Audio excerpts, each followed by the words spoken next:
आइए आज के वचन में चलें, पवित्र शास्त्र बाइबल से आज का संदेश सुने। आज का संदेश है आशीष के योग्य बनना। आशीष के योग्य बनना।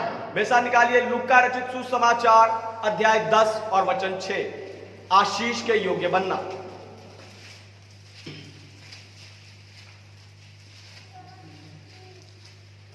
यदि वहां कोई कल्याण के योग्य होगा तो तुम्हारा कल्याण उस पर ठहरेगा, नहीं तो तुम्हारे पास लौट जाएगा। हालेलुया। तो यीशु मसीह ने अपने 70 चेलों को 2-2 करके सेवा के लिए भेजा और कहा जिस घर जाना यह कहना तुम्हारा कल्याण हो। लेकिन अगर उस घर के लोग उस कल्याण के लिए योग्य नहीं होंगे तो तुम्हारा कल्याण तुम्हारे पास लौट आएगा। तो ये कौन लोग हैं जिन पर परमेश्वर का कल्याण बना नहीं रहता? ये कौन लोग हैं जो परमेश्वर की आशीष के योग्य नहीं है? तो ऐसे कुछ लोगों के विषय में बताकर आज मैं आपको आशीष के योग्य बनने के लिए उत्साहित करने जा रहा हूं। लेकिन उससे पहले मैं चाहता हूं कि हालेलुया इंटरनेट के जरिए स्पिरिचुअल पैशन असेंबली यानी आत्मिक उत्साह की सभा से जितने लोग जुड़े हैं, हम जोरदार तालियों से उनका स्वागत करें।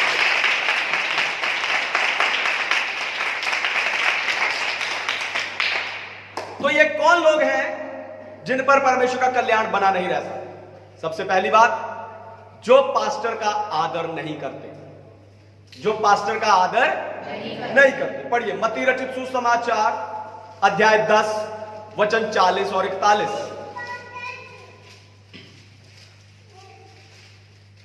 जो तुम्हें ग्रहण करता है वह मुझे ग्रहण करता है, और जो मुझे ग्रहण करता है वह मेरे भेजने वाले को ग्रहण करता है। जो भविष्यवक्ता को भविष्यवक्ता जानकर ग्रहण करे वह भविष्यवक्ता का बदला पाएगा, और जो धर्मी को धर्मी जानकर ग्रहण करे वह धर्मी का बदला पाएगा। हालेलुया। परमेश्वर के नाम की महिमा हो। तो जहां परमेश्वर के दासों का आदर होता है वहां आशीष खुलती है। दोबारा सुनिए, ध्यान से सुनिए। जहां परमेश्वर के दासों का आदर होता है वहां आशीष खुलती है, क्योंकि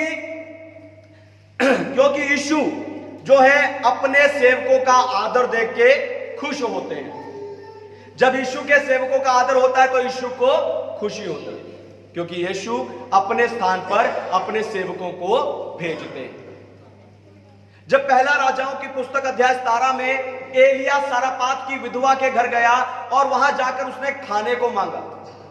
आपको पता है उस विधवा औरत के पास सिर्फ एक रोटी का आटा था, वो भी उसने जब परमेश्वर के दास के लिए दे दिया तो उसके घर में ऐसी आशीष आई कि उसका आटा और तेल कभी खत्म नहीं हुआ। हालेलुया। इसलिए जब कभी प्रभु के दास और परिवार आपके पास आते हैं तो आप उनका आदर कीजिए। हालेलुया। उनके आगे अच्छा भोजन रखिए, उनकी अच्छी मेहमान नवाजी कीजिए, उन्हें अच्छा दान दीजिए। बहुत से लोग जब उनके घर पर एक से ज्यादा प्रभु के दास आ जाते हैं तो यह सोचते हैं किसको दान दें। जब आपके घर पर एक से ज्यादा प्रभु के दास आ जाते हैं तब आप यह सोचते हैं कि किसको दान दें। और ज्यादातर लोग सीनियर पास्टर को या फिर सेवा करने आए पास्टर को दान देते हैं, पर आपको सबको देना चाहिए। हालेलुया। हालेलुया। आपको बता दूं, ये बातें मैं आदर पाने की चाहत में नहीं बोल रहा, पर प्रभु की आत्मा में बंधा हुआ बोल रहा हूं, और मुझे यकीन है कि इस वचन के द्वारा प्रभु जरूर आपके जीवन में कुछ बड़ा करने जा रहे हैं।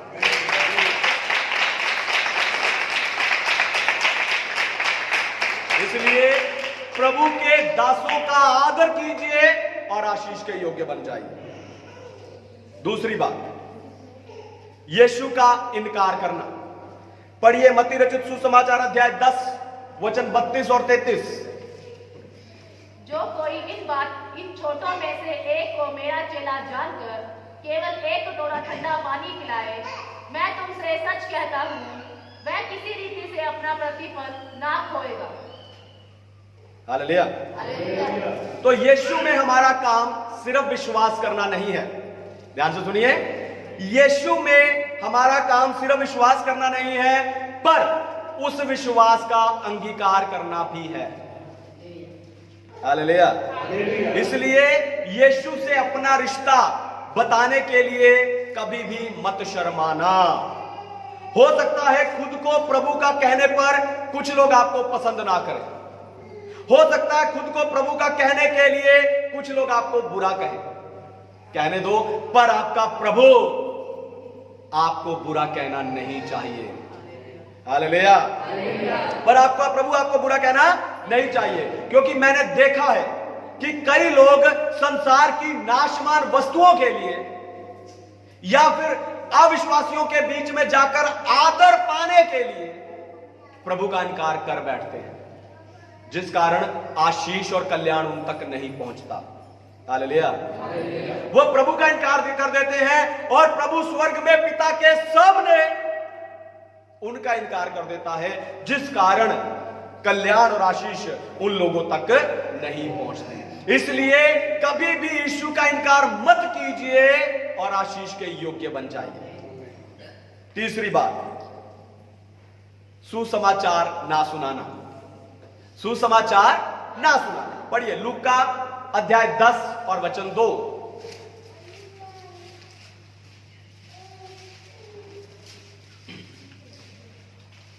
उसने उनसे कहा, पके खेत बहुत है परंतु मजदूर थोड़े हैं, इसीलिए खेत के स्वामी से विनती करो कि वे अपने खेत काटने को मजदूर भेज दे। हालेलुया।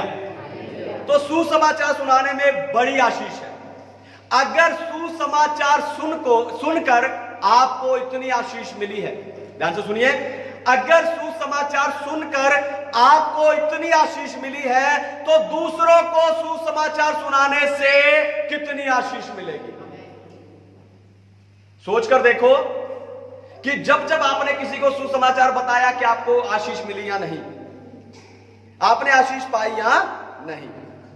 यीशु मसीह उस समय से देख रहे हैं मजदूर थोड़े हैं।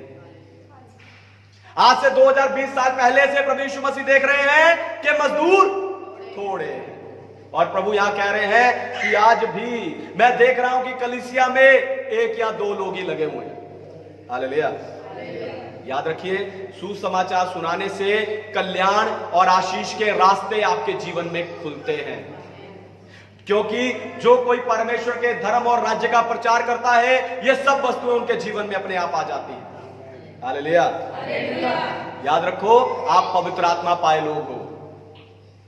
याद रखो, आप पवित्र आत्मा पाए लोग हो। अगर कोई स्कूल में या कॉलेज में, अगर आपके काम के स्थान पर, अगर ऑटो में या बस में, अगर पार्क में कोई व्यक्ति आपको कहता है, यार मेरे सिर में दर्द है, मेरी कमर में दर्द है, या मैं बीमार हूं, तो उसे उसी समय पूछिए, मैं आपके लिए प्रार्थना करूं, और उस व्यक्ति के लिए प्रार्थना कीजिए। वो व्यक्ति चंगा होगा, फिर उसे प्रभु के बारे में बताना, और आपको प्रार्थना करने वाले के बारे में बताना, और चर्च के बारे में बताना। अगर वो व्यक्ति कल्याण के योग्य होगा, ध्यान से सुनिए, अगर वो व्यक्ति कल्याण पाने के योग्य होगा तो ये चंगाई उसके जीवन में बनी रहेगी, नहीं तो आपका कल्याण आपके पास लौट आएगा।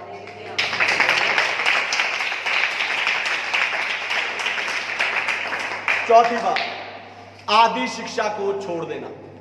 आदि शिक्षाओं को छोड़ देना। प्रेरितों के काम अध्याय 2 और वचन 42।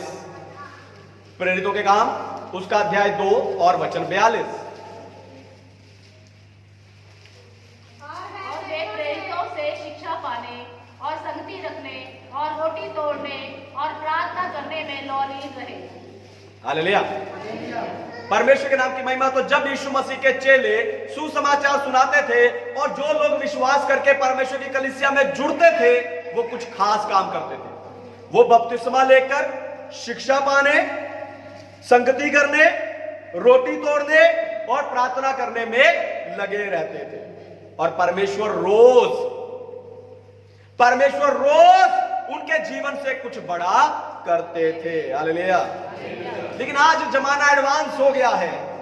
हमारे पास टीवी पर फोन पर, इंटरनेट पर चर्च है और सब वहीं बैठकर संगति और आराधना कर रहे हैं। हालेलुया। पर ऐसे लोगों ने आदि शिक्षा को छोड़ दिया। हालेलुया। ऐसे लोगों ने आदि शिक्षा को छोड़ दिया है। यहां पर पतरस ने प्रचार किया और लोगों ने विश्वास करके साथ ही बपतिस्मा लिया। आज पास्टर जी मैं प्रभु पर विश्वास तो करता हूं पर बपतिस्मा नहीं ले सकता। क्या होगा? मेरे बच्चों का क्या होगा? शादियां कैसे होंगी? ये कैसे होगा? वो कैसे होगा? मैं बपतिस्मा नहीं ले सकता। वो कलीसिया के रोज सीखते थे, संगति करते थे, लेकिन आज पास्टर जी मैं चर्च में आ जाऊंगा, मैं आपसे हाथ रखवा कर प्रार्थना कर लूंगा, लेकिन मुझे घर में प्रार्थना करने के लिए, वचन पढ़ने के लिए मत कहिए।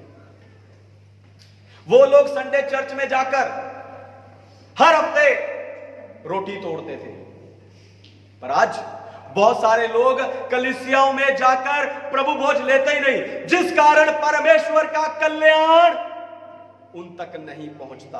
हालेलुया। इसलिए आदि शिक्षाओं को मत छोड़ो, प्रभु में बढ़ो और आशीष के योग्य बन जाओ। पांचवी बात, पुरानी बातों को ना छोड़ना, पुराने कामों को ना छोड़ना। पढ़िए कुलुसियों की पत्री अध्याय 3 वचन 7 से लेकर 10। कुलुसियों की पत्री अध्याय 3 वचन 7 से 10।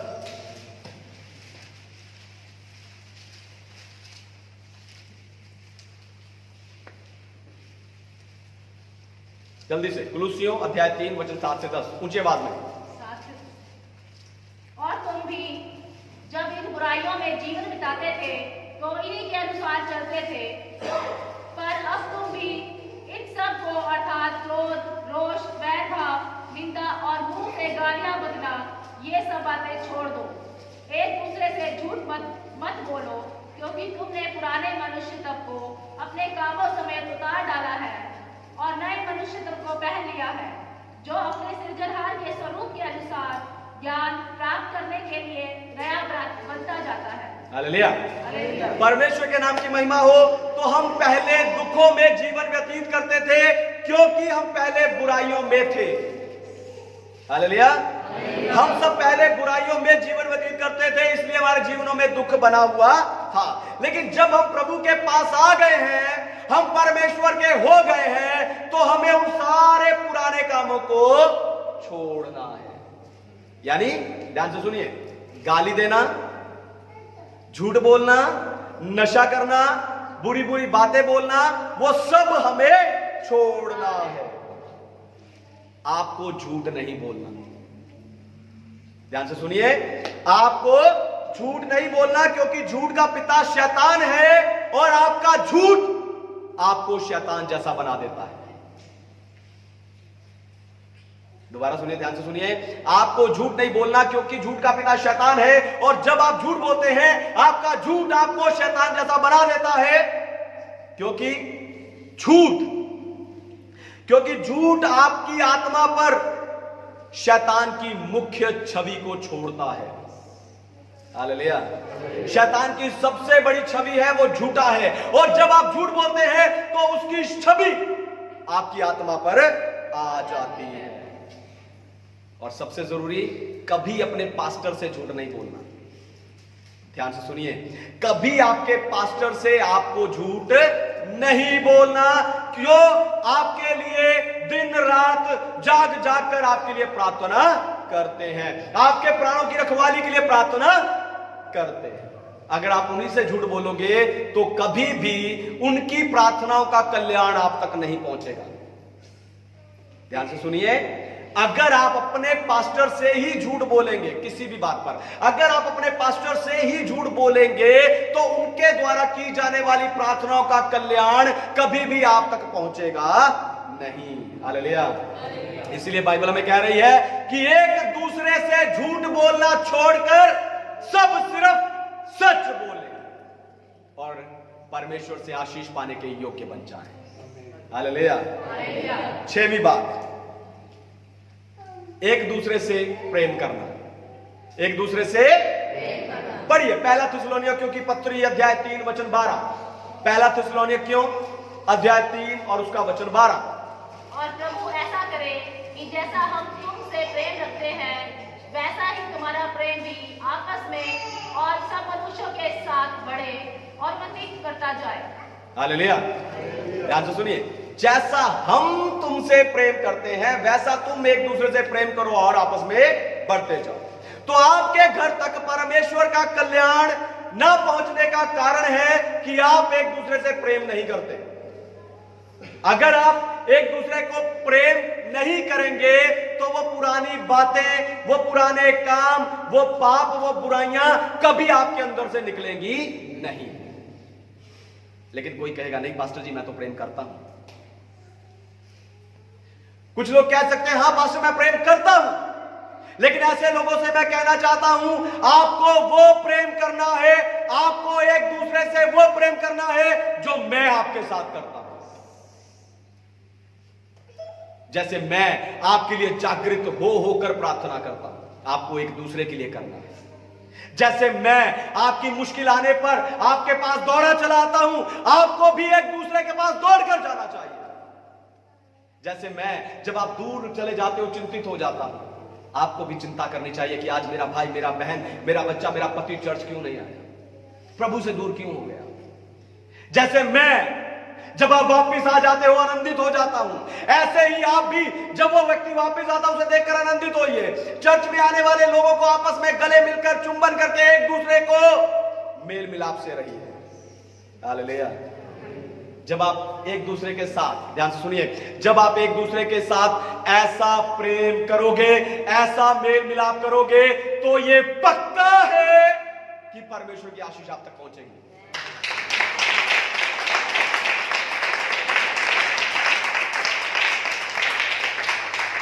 सातवीं बात, पूरे परिवार का मसीह को अंगीकार ना करना। कौन लोग आशीष के योग्य नहीं है, परमेश्वर का कल्याण पाने के योग्य नहीं है? जिनका पूरा परिवार प्रभु में नहीं है। पढ़िए प्रेरितों का काम अध्याय 10 वचन 33।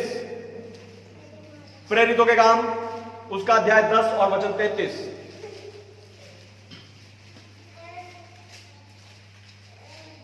तब मैंने तुरंत तेरे पास लोग भेजे और तूने भला किया जो आ गया। अब हम सब यहाँ परमेश्वर के सामने हैं ताकि जो कुछ परमेश्वर ने तुझसे कहा है उसे सुने। हालेलुया। परमेश्वर के नाम की महिमा हो। तो जब सब कुछ ठीक चल रहा होता है और हमें लगने लगता है कि अब परमेश्वर की आशीष और कल्याण हमें मिल रहे हैं, लेकिन उसी समय पर, ठीक उसी समय पर हमारे घर में कुछ गलत हो जाता है। इसके पीछे कारण है पूरे परिवार का प्रभु को स्वीकार ना करना। आपके घर में शायद एक व्यक्ति उस कल्याण के योग्य नहीं होगा। हालेलुया। ध्यान से सुनिए, आपके परिवार में शायद एक व्यक्ति उस कल्याण के योग्य नहीं होगा। सबसे बुरा तब होता है जब उस परिवार का मुखिया प्रभु में नहीं होता। हालेलुया। जब उस परिवार का मुखिया प्रभु में नहीं होता। आपको बताऊं, आपका घर एक शरीर के समान है। आपका घर एक शरीर के समान है और आपके घर के लोग, परिवार के सदस्य अंगों के समान हैं। और जब आप परमेश्वर की आराधना के लिए आते हैं तो आपके सारे अंगों के साथ उपस्थित रहकर परमेश्वर की आराधना करनी जरूरी है। दोबारा सुनिए, ध्यान से सुनिए। आपका घर एक शरीर है, आपके परिवार के लोग अंग हैं, और जब आप परमेश्वर की आराधना के लिए आते हैं यह जरूरी है कि आप अपने सारे अंगों के साथ परमेश्वर की आराधना करें। Hallelujah, hallelujah. यहां पर पतरस कुरनेलियुस के घर गया है। ध्यान सुनिए, यहां पतरस कुरनेलियुस के घर पर गया है, और जब वो उसके घर पहुंचा तो एक भी व्यक्ति इधर उधर नहीं है। वो सब एक जगह इकट्ठे हैं। वो इकट्ठे होकर, उनके नौकर चाकर, दास दासियां सब इकट्ठे होकर परमेश्वर का वचन सुन रहे थे, और लिखा वचन सुनते सुनते ही उन पर पवित्र आत्मा उतर गया। Hallelujah, hallelujah. इसलिए हमारे पूरे परिवार का प्रभु में होना बहुत जरूरी है और हमें पूरे परिवार को जीतना है, खास करके घर के मुखिया को प्रभु में लाना है। मुश्किल लग रहा है, हालेलुया, लेकिन जो मनुष्य से नहीं हो सकता परमेश्वर से हो सकता है। आपको जरूरी है कि आपका पूरा परिवार प्रभु में आए और खास करके घर के मुखिया प्रभु में आपको लेकर आना है। हालेलुया, ध्यान से सुनिए, जब आप अपने सारे अंगों के साथ यानी पूरे परिवार के साथ मिलकर परमेश्वर की आराधना करेंगे, पक्का है आशीष और कल्याण आप तक जरूर पहुंचेंगे।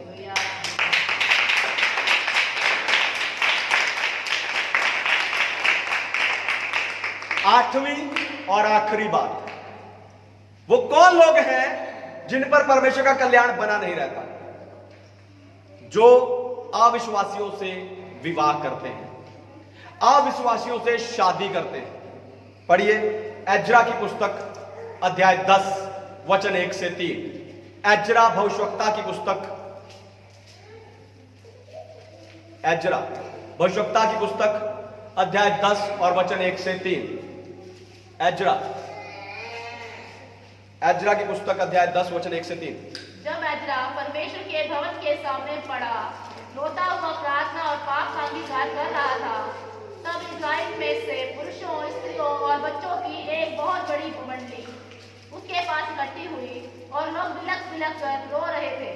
तब एलिया का पुत्र शकनिया, जो एलाम के वंश में से का था, एज्रा से कहने लगा, हम लोगों ने इस देश के लोगों में से अन्य जाति स्त्रियां ब्याह कर अपने परमेश्वर का विश्वासघात तो किया है, परंतु इस दशा में भी इस्राएल के लिए आशा है। अब हम अपने परमेश्वर से यह वाचा बांधे कि हम अपने प्रभु की सम्मति और अपने परमेश्वर की आज्ञा अनुसार, थरथराने वालों की सम्मति के अनुसार ऐसी सब स्त्रियों को और उनके बच्चों को दूर करें और व्यवस्था के अनुसार काम किया जाए। हालेलुया, परमेश्वर के नाम की महिमा। तो यहां एज्रा एक शास्त्री था। शास्त्री यानी पवित्र शास्त्र को जानने वाला। तो वो परमेश्वर के भवन के सामने घुटने टेक कर, मुंह के बल गिरकर, रो रो कर इजरायली लोगों का अविश्वासी स्त्रियों के साथ विवाह करने के पाप के लिए पश्चाताप कर रहा था, क्योंकि इजरायली पुरुषों ने अविश्वासी औरतों को अपनी पत्नी बना लिया। इसलिए वो वहां पर क्या कर रहा है, रो रो कर पश्चाताप कर रहा है। और एज्रा को रोते हुए देखकर, पश्चाताप करते हुए देखकर इजरायलियों को अपने पाप का एहसास हुआ और वहां सब लोग, जितने इजरायली पुरुष थे, जितनी इजरायली स्त्रियां थी, जितने इजरायली बच्चे थे, वो सब वो भी रोने लगे। हालेलुया।